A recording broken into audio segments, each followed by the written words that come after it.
Lucas capítulo 1, versos de 26 a 29. Vamos ler todos a uma só voz?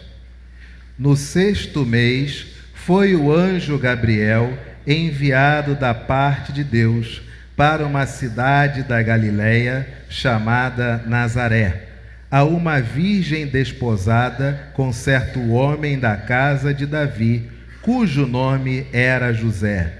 A virgem chamava-se Maria. E entrando o anjo, aonde ela estava, disse: Alegra-te, muito favorecida, o Senhor é contigo. Ela, porém, ao ouvir esta palavra, perturbou-se muito e pôs-se a pensar no que significaria esta saudação. Na vida, tem certos momentos da vida que tudo concorre para o nosso bem. Tem momentos da vida que nós não consultamos o nosso coração em nada. Tudo que nós queremos fazer, nós fazemos. Verdade seja dita, quando nós passamos por momentos da vida em que o dinheiro não falta, como é bom. Como é bom você olhar uma coisa e dizer, eu quero, vou comprar. Nem que seja parcelado em 10, 12, 15 vezes, mas eu quero, vou comprar. Você diz, eu vou viajar. Aí você escolhe o local, viaja. Você quer levar alguém, você vai e leva.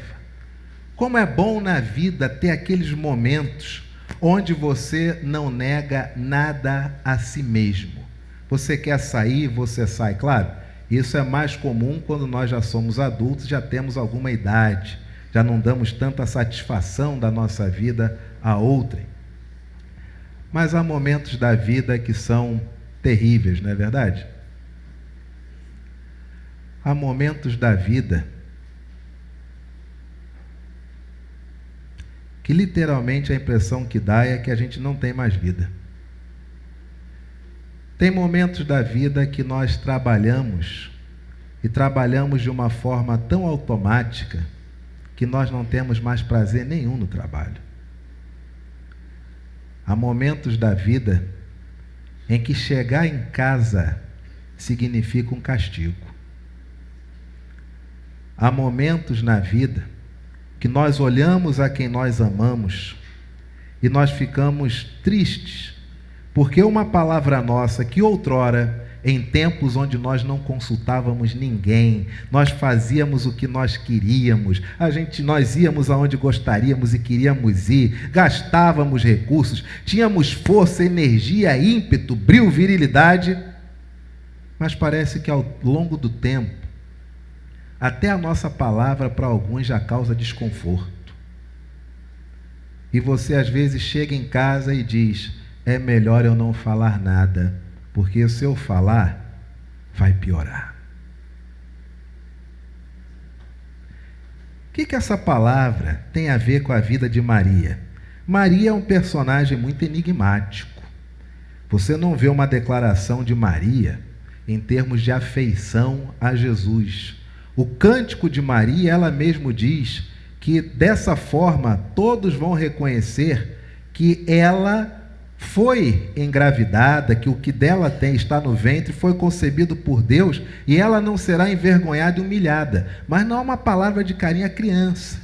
Você não vê isso nas Escrituras. O que nós temos é um imaginário coletivo da Virgem Maria. Mas no texto, no relato das Escrituras, você tem algum texto aí de Maria dar um beijinho na testa de Jesus?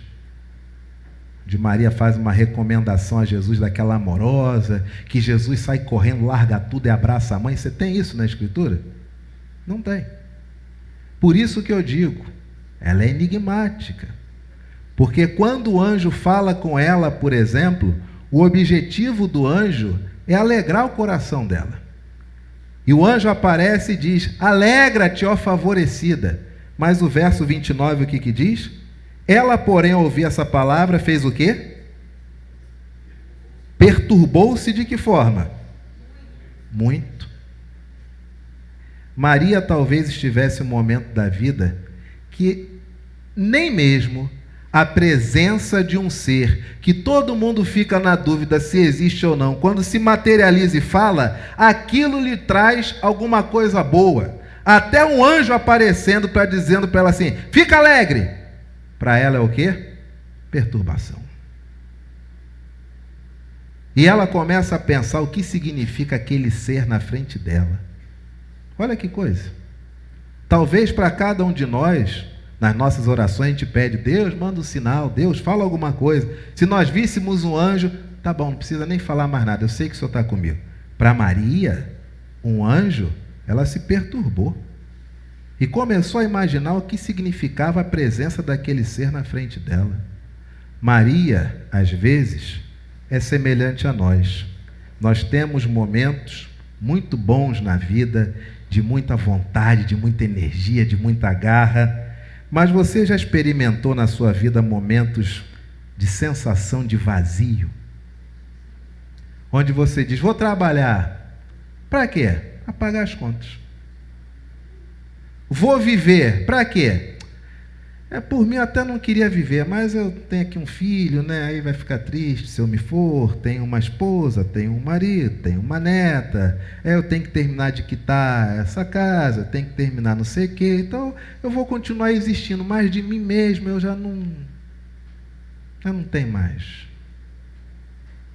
Já experimentou isso? Esse vazio da vida? Maria experimenta vários vazios. Primeiro vazio você acabou de ver.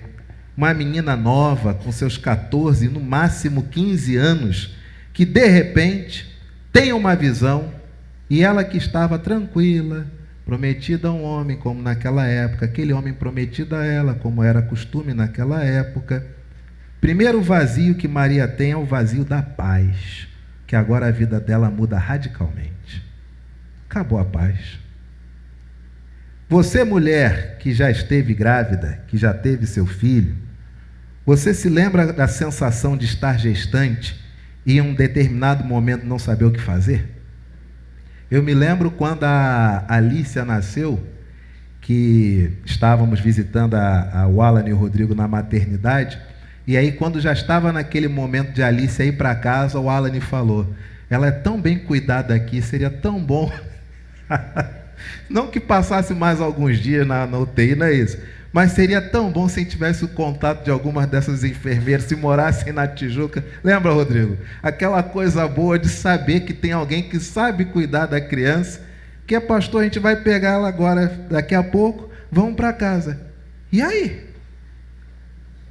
E agora? Está ali. Agora você se coloca no lugar de Maria. É esse neném aqui que eu dei à luz, ou vou dar à luz. Ele vai ser Deus. Ele vai nascer do mesmo tamanho, igual todo mundo? Chute dele vai ser normal? Se alguém quiser matar Deus, ele mesmo se defende? Como é que eu corrijo Deus? E se Deus não gostar do meu leite? E se Deus não pegar peito? Olha isso. Maria tem um primeiro vazio em Lucas 1:29, que é o vazio da paz. A paz foi-se embora. Ela, porém, ao ouvir esta palavra, perturbou-se muito. Segundo vazio que Maria tem, é o vazio da intimidade. Lucas capítulo 2, versos de 15 a 20. Lucas capítulo 2, versos de 15 a 20. Depois de 9 meses, nasce a criança e agora ela diz, como toda mãe, terei tranquilidade para cuidar do meu filho, ainda mais que esse filho é Deus, segundo a palavra do anjo. Lucas 2, de 15 a 20, olha o outro vazio que Maria sofre, o vazio da intimidade. E ausentando-se deles os anjos para o céu, diziam os pastores uns para os outros, vamos até Belém e vejamos os acontecimentos que o Senhor nos deu a conhecer. Foram apressadamente e acharam quem? Maria. Mas quem? Deitada onde? Tinha acabado de nascer? Sim ou não, igreja? E vendo-o, divulgar o que lhes tinha sido dito a respeito desse menino. Olha isso. Literalmente você com a madre rompida. cordão umbilical exposto, criança esperando alguém trazer água, que não tinha água encanada, para poder lavar, e ela achando que vai desfrutar de uma intimidade que ela nem pôde ter com o marido, mas pelo menos já em família com o menino ali. Aí chega todo mundo para ver o garoto. Vazio de paz, perturbou-se muito, vazio de intimidade. Todos chegaram e encontraram Maria, José e o menino. E o menino acabou de nascer, acabou de ser parido. Há ainda um terceiro vazio. Lucas capítulo 2, versos 27 e 28. Movido pelo Espírito, um homem chamado Simeão foi ao templo. E quando os pais trouxeram o menino Jesus para fazerem com ele o que a lei ordenava, leamos todos verso 28. Simeão fez o quê? Você consegue imaginar? Você chega, casal, paupérrimo, tem que se apresentar ao templo para a circuncisão da criança, traz 2 passarinhos, que é o sacrifício, gente que era humilde, para ser apresentado ao templo, e de repente chega o idoso, olha aquela criança e faz o quê? Dá ela para cá que eu quero louvar a Deus. Tomou a criança. É o vazio do colo que toda mulher passa às vezes. Quer ter o filho ou a filha agarradinha ali, mas sempre chega alguém, e às vezes até estranho, que dia tão bonito, posso pegar? Aí você, tá bom, é rápido que ele vai querer, daqui a pouco ele vai querer mamar.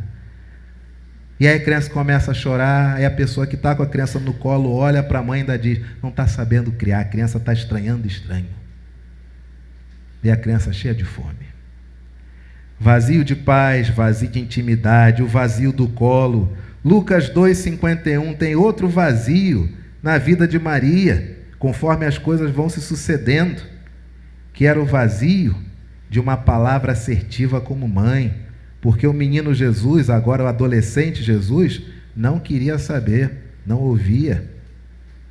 Olha o que diz o texto em Lucas capítulo 2, dos versos de 41 a 52, um texto que você conhece. Aos 12 anos foram ao templo e no retorno, passado alguns dias, os pais perceberam que o filho não estava no meio do grupo. Jesus permaneceu no templo, no meio dos doutores, conversando com os doutores, inquirido e sendo inquirido, apresentando-se e sendo apresentado, os doutores admirados com aquela inteligência. Quando os pais retornam ao templo e encontram Jesus, perguntam, o que você fez? E Jesus diz, como assim o que eu fiz? Me era natural ficar na casa do pai.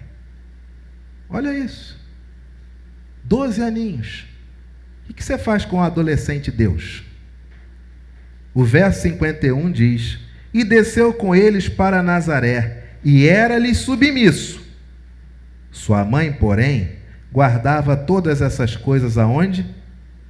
Guardava aonde, igreja? Você passa por isso?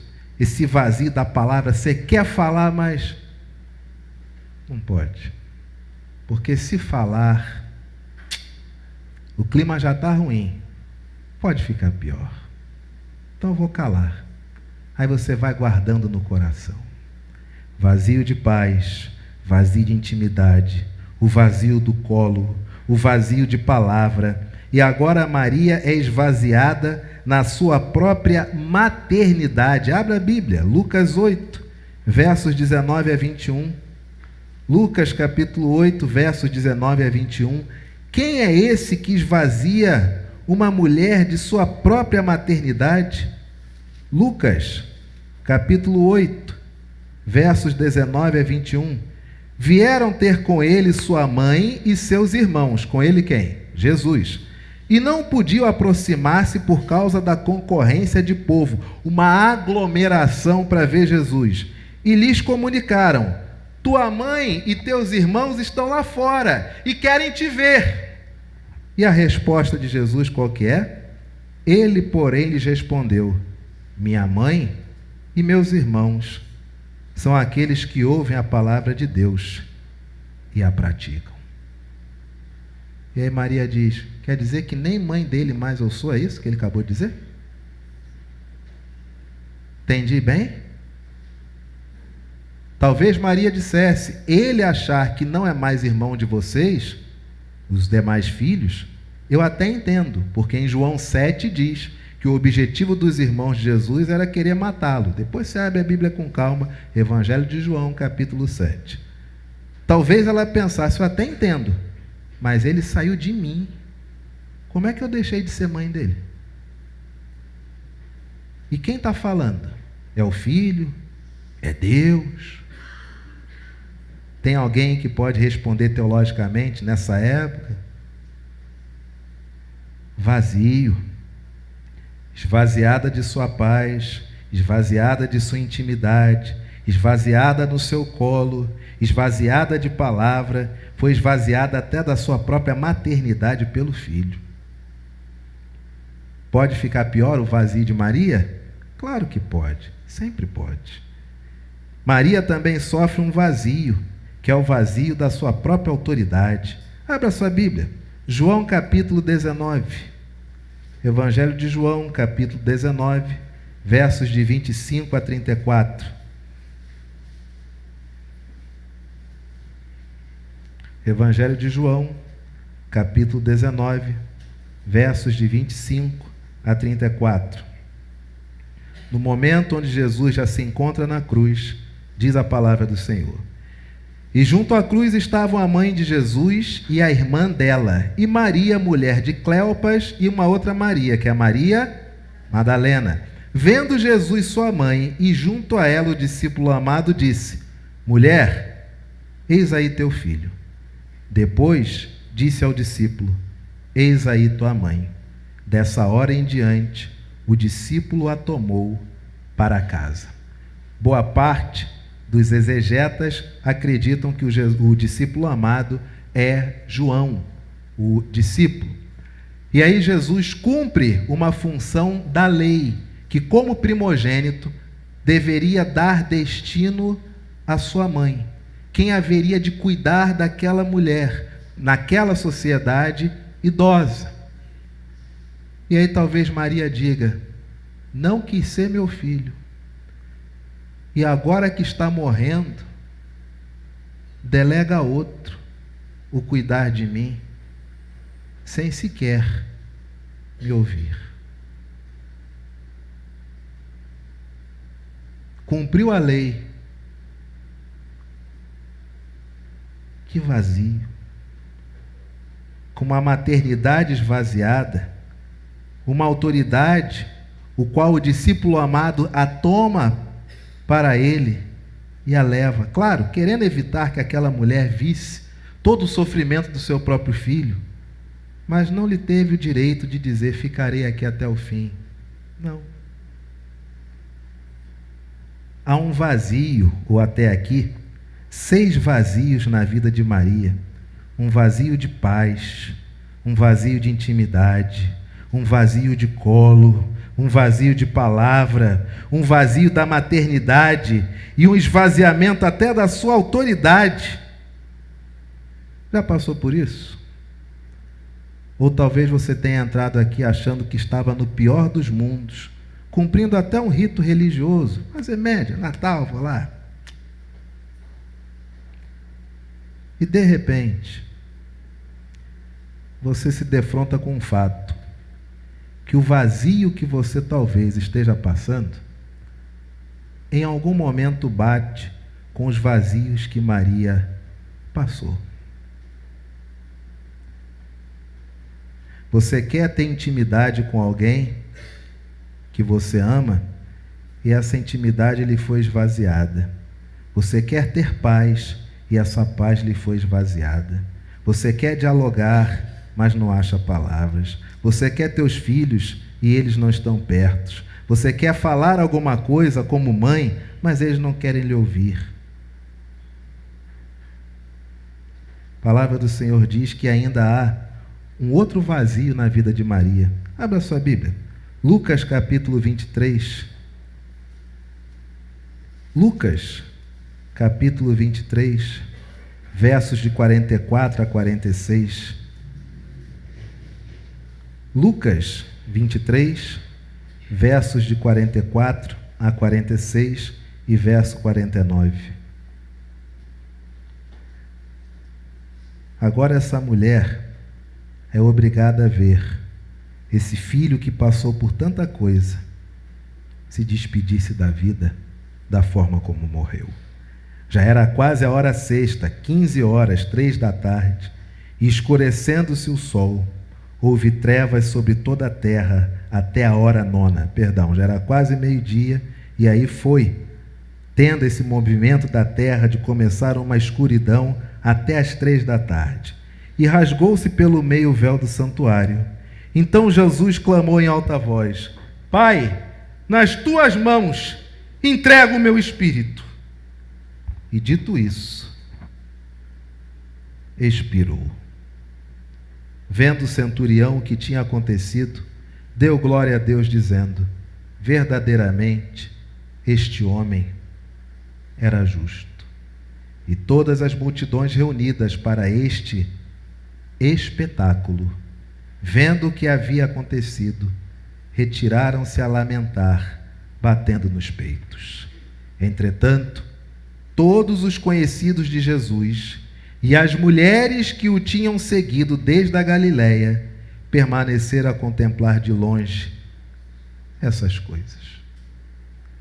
E aí chega o relato a ela: Maria, por volta da hora nona, seu filho mais velho, cuja fisionomia não parecia com os demais, cujos traços eram distintos, cujo comportamento era diferenciado, cuja altura era diferente dos seus outros filhos, cuja forma de falar também era diferente, cuja maneira de ver a vida era diferente, cujo brio o fez, nos últimos 3 anos da vida, levantar-se e desafiar todas as autoridades.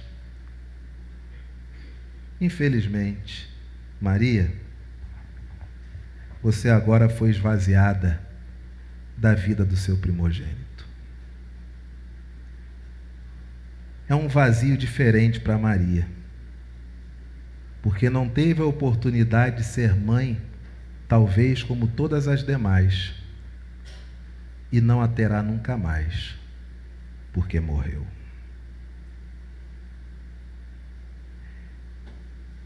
Esse ano, nós tivemos muitas perdas significativas. Muitos conhecidos vieram a falecer. Gente daqui da igreja, gente que era professor de escola dominical, parentes de irmãos daqui da igreja. Perdas irreparáveis, insubstituíveis.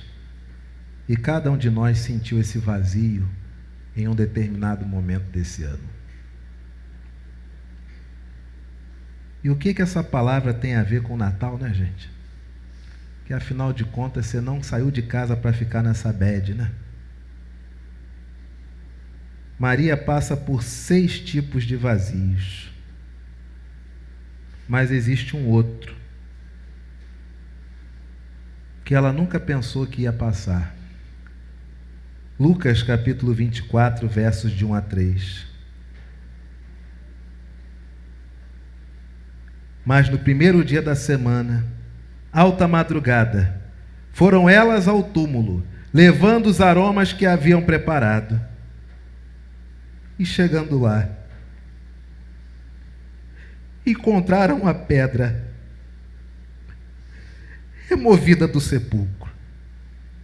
E ao entrarem, não acharam o corpo do Senhor Jesus.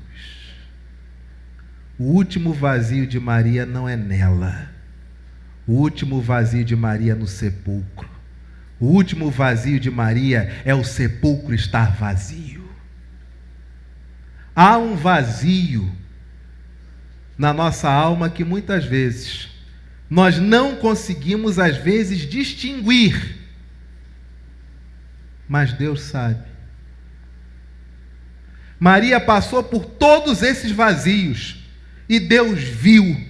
Deus literalmente estava ali encarnado. E embora tendo dito, não podia ser mais claro. E talvez olhasse a vida toda de sua mãe dizendo: mamãe, o último vazio que a senhora vai sentir não será o seu, mas será o do sepulcro, porque o vazio termina ali. Ele estará vazio. Meu irmão e minha irmã, a nossa vida tem vários vazios, mas lembre-se de um lugar que nunca pode ser preenchido, porque esse lugar é a prova viva da sua fé. Aquele sepulcro, até hoje, se encontra vazio. Lá em Israel, cada agência de turismo diz um local onde Jesus pode ter sido sepultado. Nos últimos 2000 anos, acho que Jesus morreu e ressuscitou em cada metro quadrado ali daquele lugar. Mas fato é, está vazio.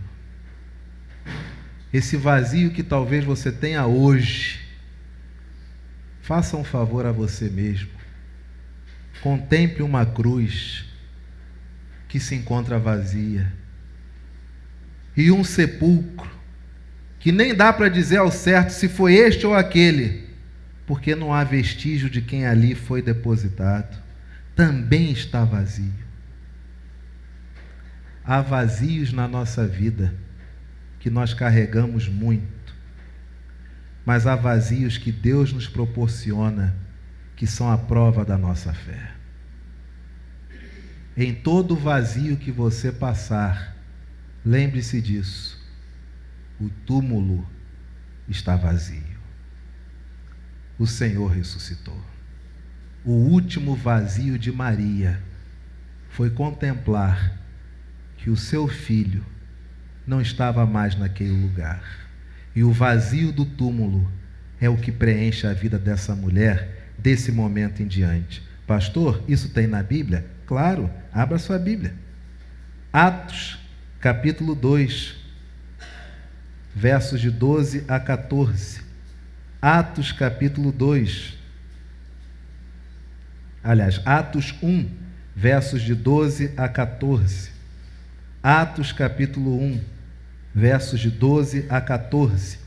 Logo após Jesus ressuscitar, aparecer aos discípulos, então voltaram para Jerusalém, verso 12, do monte chamado Olival, que dista daquela cidade tanto como a jornada de um sábado. Quando ali entraram, subiram para o cenáculo, onde se reuniam Pedro, João, Tiago, André, Filipe, Tomé, Bartolomeu, Mateus, o Tiago, filho do Alfeu, Simão, que era Zelote, e o Judas, filho do Tiago.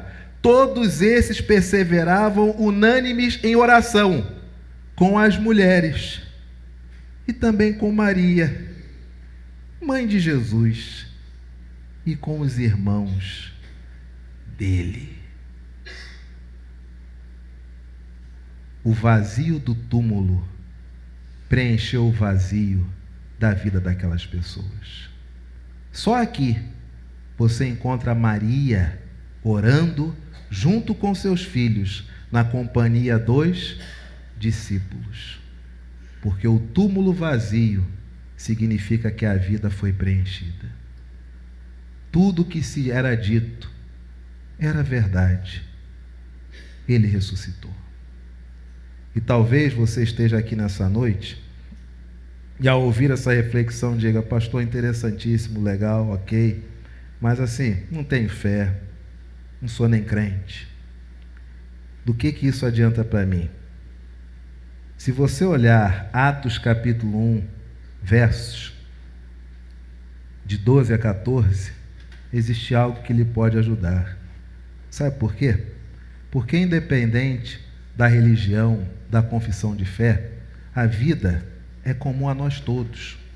Todos nós temos que ser minimamente educados, todos nós temos que ser minimamente reverentes, todos nós temos que ter saúde, temos que ter paz, temos que ter um pouco de dignidade. Isso é referente ao ser humano. E olha o que diz o texto.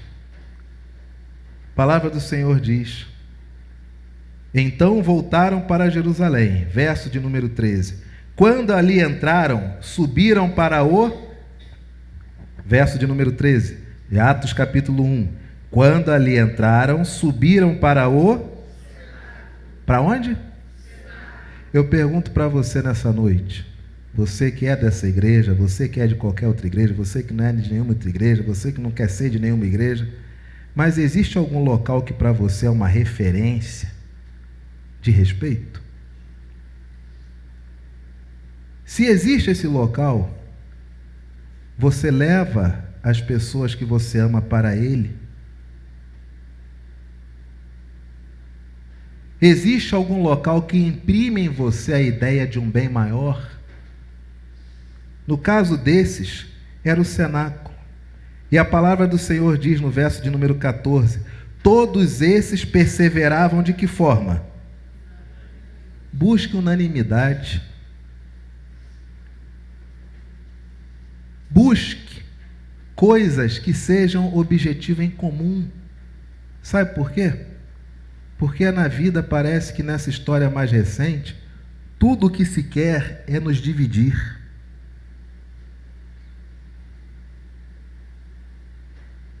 Parece que tudo é feito para que nós digamos nossa opinião, e a nossa opinião, ela passa a ser uma referência de morte e vida para alguém, quando na verdade não faz diferença para nada.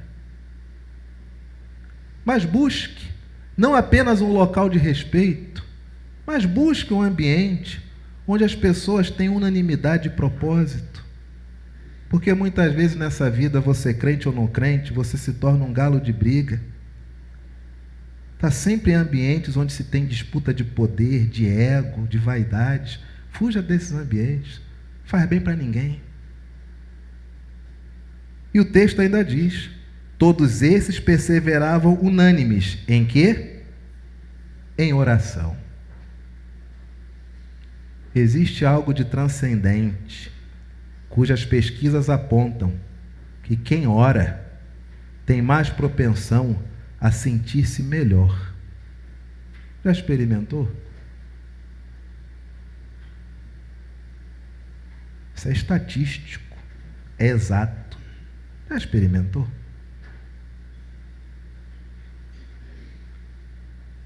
E ainda há uma outra característica interessante, um local de reverência, que no caso deles era o cenáculo, uma unidade, porque perseveravam unânimes, um desejo que era expresso em oração, e essas pessoas eram as mulheres com Maria, mãe de Jesus, e com os irmãos de quem?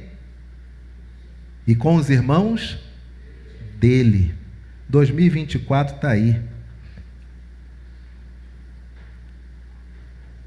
Foca na sua casa. Foca no seu lar. Foque nas pessoas que orbitam ao seu redor. Talvez hoje você até diga: o pior ambiente para mim é o familiar. Eu entendo isso. Eu não estou dizendo que você está errado. Pelo contrário, você pode estar certíssimo. Mas será que só eles estão equivocados? Ou você não pode ser aquela pessoa que, pelo seu exemplo, faz emergir o melhor na vida dos outros? Você tem casa, você tem pai, você tem mãe, você tem marido, você tem mulher, você tem filhos, você tem netos. Por que tanto desassossego e vontade de estar na rua o tempo todo? Foca na sua casa. Vá para mostre às pessoas do seu lar um local onde elas aprendam o respeito. Estimule sua casa a ter unanimidade de propósitos. Isso, queridos, são virtudes. Do latim, virtus, que no seu original tipificava coragem, disciplina, virilidade.